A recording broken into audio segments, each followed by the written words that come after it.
எல்லோருக்கும் நமஸ்காரம். மாதா பிதா குரு தெய்வங்கள் திருவடிகளை போற்றி, ஸ்ரீ காஞ்சி மகா பெரிவார் திருவடிகளை போற்றி. இலர் பலர் ஆகிய காரணம் நோற்பார், சிலர் பலர் நோலாதவர்.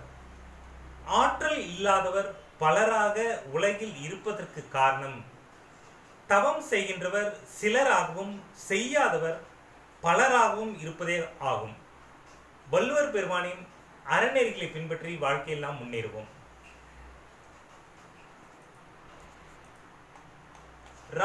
பேராசிரியர் ரா ஸ்ரீனிவாசன் ஒரு மிகப்பெரிய தமிழ் ஆசிரியர். பல படைப்புகளை தமிழ் தாயின் பாதங்களில் சமர்ப்பித்து அன்பு தமிழ் நெஞ்சங்களுக்கெல்லாம் தமிழ் அவதியத்தை ஊட்டியவர். ரா ஸ்ரீனிவாசன் ராமானுஜலு ஸ்ரீனிவாசன் 1923 முதல் 2001 வரை இந்த பூவுலகில் வாழ்ந்து பல தமிழ் நூல்களை படைத்திருக்கிறார். சங்க இலக்கியத்தில் ஓமைகள் என்ற தலைப்பில் ஆய்வு செய்து முனைவர் பட்டம் பெற்றவர்.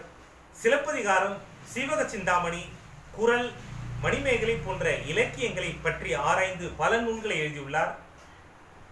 பல நாவல்கள், சிறுகதைகளை எழுதியிருக்கின்றார். இலக்கண நூல்கள், கட்டுரை நூல்கள், நாடக நூல்கள், பயண இலக்கியங்கள் எழுதியிருக்கின்றார்.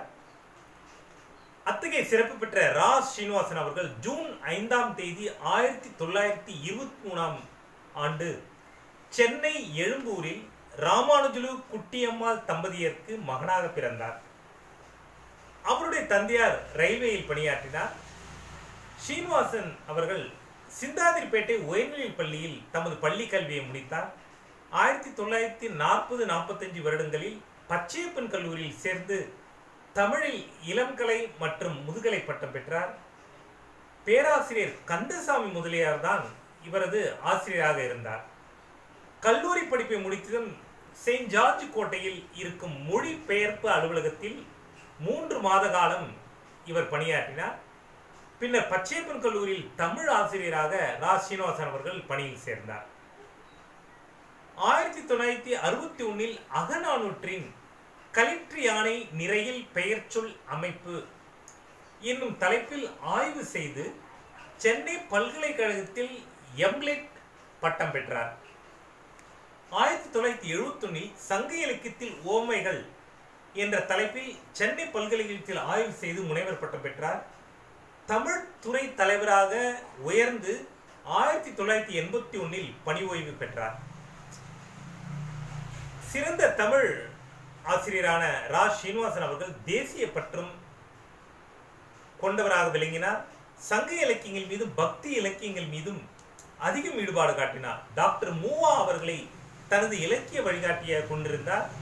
அவரது எழுத்துக்களால் ஈர்க்கப்பட்ட அவர் மேலும் காண்டேகர், கல்கி, சாமர் செட்மாம், வேர்ட்ஸ்வர்த், பெர்னார்ட் ஷா போன்றோரின் படைப்புகளாலும் கவரப்பட்டார்.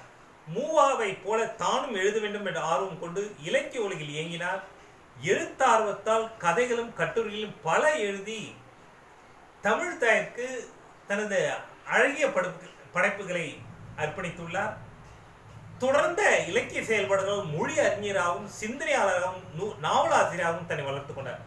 இத்தகைய பெரும் பேராசிரியர்களும் தமிழ் தொண்டாற்றியவர்களும் நாம் தெரிந்து கொண்டு தமிழின் பெருமையை நாம் உணர்வோம்.